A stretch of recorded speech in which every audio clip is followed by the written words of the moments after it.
ग्रामीण शूकर, जो मनुष्य अपने भाई की संपत्ति हरण करके, अपने गांव की संपत्ति हरण करके, दूसरे की संपत्ति हरण करके अपने परिवार का भरण पोषण करता है, तो महाराज ग्रामीण शूकर वो भी बड़ा प्रसन्न होता है कि ये भी हमारे स्वभाव से मिलजुल रहे हैं, क्योंकि पशु भी अपना पेट भरना जानते हैं अच्छी तरह से।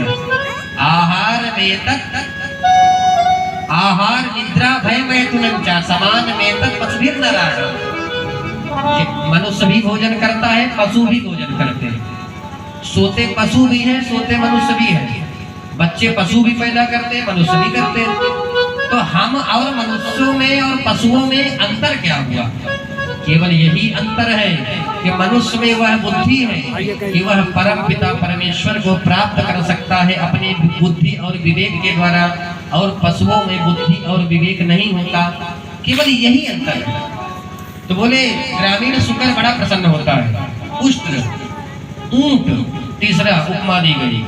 बोले व्यक्ति जब छोटा सा पद पा जाता है और थोड़ा सा धन हो जाता है तो अपने से छोटे वाले व्यक्तियों का अपमान करने लगता है, अपने आप को श्रीमदान होकर के धनवान समझने लगता है।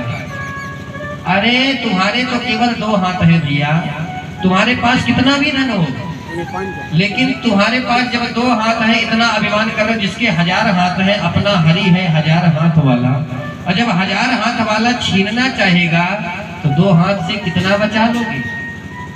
इसलिए सदैव भगवान की कृपा का अनुभव करना चाहिए कि जो भी है मेरे ठाकुर जी का दिया हुआ है, मेरे कुछ नहीं है। तो ऊंट को भी बड़ा अभिमान होता है महाराज, अपने सिर को ऊंचा करके चलता है, गर्वेण तुंगस्सिरा। लेकिन जब पहाड़ के नीचे आता है तो उसे भी लगता है हमसे भी कोई ऊंचा है क्या? इसी प्रकार मनुष्य भी छोटी छोटी पदवी पा करके अभिमान करने लगता है। और चौथी उपमा किसको दी गई? गधे को।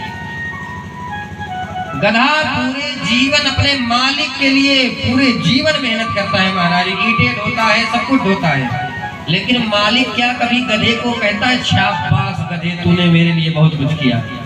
इसी प्रकार मनुष्य है, पूरा जीवन अपने परिवार के भरण पोषण के लिए पूरा जीवन व्यतीत कर देता है, लेकिन अंत में क्या मिलता है? अरे बाबूजी आपने हमारे लिए क्या किया? ये संसार बड़ा स्वार्थी है महाराज। एक सज्जन थे, बोले महाराज ऐसा मत कहिए, हमारा परिवार हमें बड़ा प्रेम करता है, आप ऐसे कैसे कह सकते हैं? ये संसार स्वार्थी होगा लेकिन हमारा परिवार तो स्वार्थी नहीं है। संत ने कहा बेटा तुम्हारे बड़े मित्र हैं, तुम्हें इस चीज का अभिमान है ना, तो तुम्हारे मित्र तुम्हारा कहां तक साथ देंगे? बोले साथी है मित्र गंग के जल बिंदु पान तक। साथी भी वहीं तक साथ देते हैं, अंतिम अवस्था में गंगा जल पिलाए साथी जब जान लेते हैं कि इनका गोविंदाय नमो नमः अब ये जाने वाले हैं, तो भी महाराज चले जाते हैं।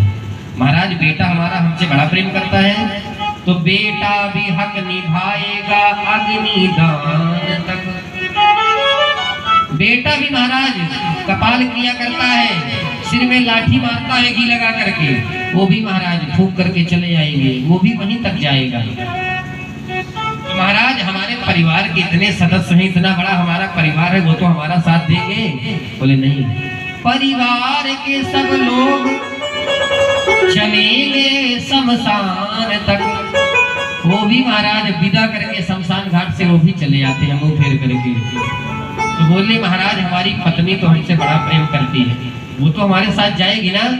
तो बोले अर्धांगिनी बढ़ेगी तो केवल मकान। पत्नी को तो महाराज अंतिम अवस्था में शमशान घाट तक जाना शास्त्रों ने वर्जित किया है, केवल घर के द्वार पर ही सिर पीट करके रोएगी, पछाड़ खा करके रोएगी, लेकिन वो भी साथ में नहीं जाएगी। अब तो महाराज घबरा गया मैं कि मेरे साथ जाएगा कौन? तो संत ने बड़ी सुंदर बात कही कि इससे तो आगे भजन ही है साथी, हरि के भजन बिना अकेला रहेगा। इससे तो आगे भजन ही है साथी, हरि के भजन बिना अकेला रहेगा।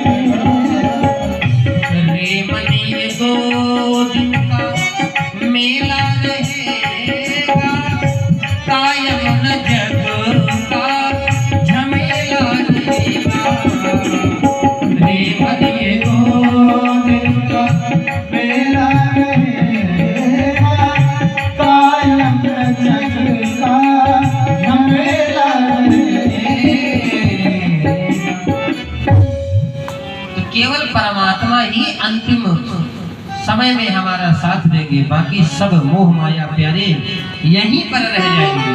संसार का यही सत्य है। महाराज एक गुरु के एक शिष्य थे, बड़ी